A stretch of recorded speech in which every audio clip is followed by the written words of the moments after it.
RSS आणि भारतीय जनता पक्षाच्या कुटुंबाला माझं असणारं आव्हान आहे की आपल्या कुटुंबातील असणाऱ्या मुलं मुली या शाबूत ठेवायच्या असेल तर भारतीय जनता पक्षाला मतदान देऊ नका हे आव्हान मी आपल्या सगळ्यांना करतोय।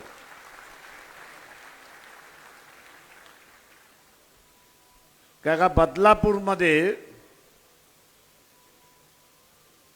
मुलींचं जे कांड झालं आणि त्या कांडामधला असणारा सूत्रधार याला भारतीय जनता पक्षाने स्वीकृत सदस्य म्हणून त्या ठिकाणी घेतलेला आहे।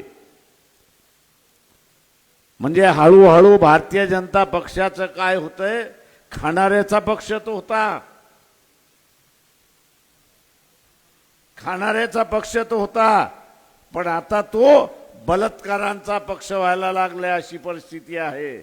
महिलांवरती अत्याचार करणाऱ्यांना आता बीजेपी ज्याला आपल्याला म्हणता येईल की हा प्रतिष्ठित नागरिक आहे, हा प्रतिष्ठित नागरिक आहे म्हणून त्याला आता स्थान देत आहे। आम्हाला त्याची भीती नाही, आम्हाला त्याची भीती नाही। तू येणार कोणाच्या घरामध्ये आहे, त्याची ओळख कोणाची आहे, तर इथं संघाचे जे कार्यकर्ते आहेत, RSS जे कार्यकर्ते आहेत, भारतीय जनता पक्षाचे जे कार्यकर्ते आहेत त्यांचीच ओळख आहे। त्यांच्याच घरामध्ये तो जाणार आणि त्याच्याच कुटुंबातल्या लोकांवरती डोळा ठेवून तो राहणार। हे जे नवीन भारतीय जनता पक्षाचा असणारा कॅरेक्टर उभं राहायला लागलंय, नवीन जे कॅरेक्टर उभं राहायला लागलंय, या कॅरेक्टरला आम्ही बदलू शकत नाही। या कॅरेक्टरला बदलायचं असेल तर RSS आणि भारतीय जनता पक्षाला मतदान करणारा हाच ते कॅरेक्टर बदलू शकतो, हे लक्षात घ्या।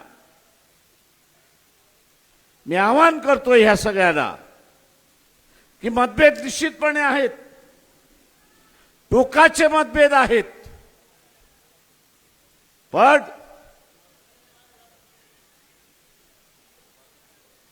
पण कुठेही मतभेद असल्यामुळे, टोकाचे मतभेद असल्यामुळे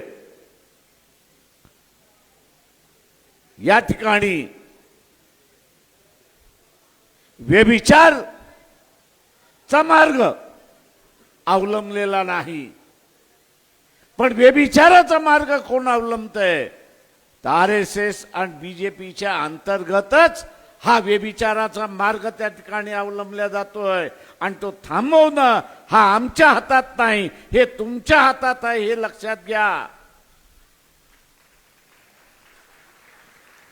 हे थांबवणं तुमच्या हातात आहे आणि हे थांबवायचं असेल,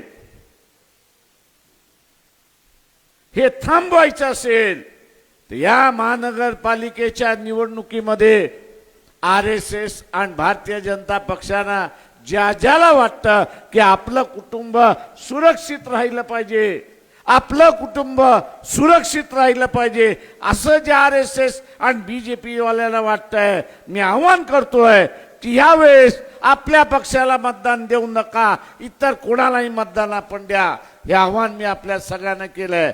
हे जर आपण केलं तर नेतृत्वाला असणारा सिग्नल पाठवताय, नेतृत्वाला संदेश देताय की भ्रष्टाचारी आणि बलात्कारी लोकांना तुम्ही साथ देणार असाल, व्यभिचारी आणि भ्रष्टाचार लोकांना साथ देणार असाल तर आम्ही तुमच्या बरोबर राहणार नाही, हा संदेश देऊन आपला पक्ष म्हणजे भारतीय जनता पक्ष वाचवा असं आवाहन मी RSS आणि बीजेपीच्या मतदाराला करतोय।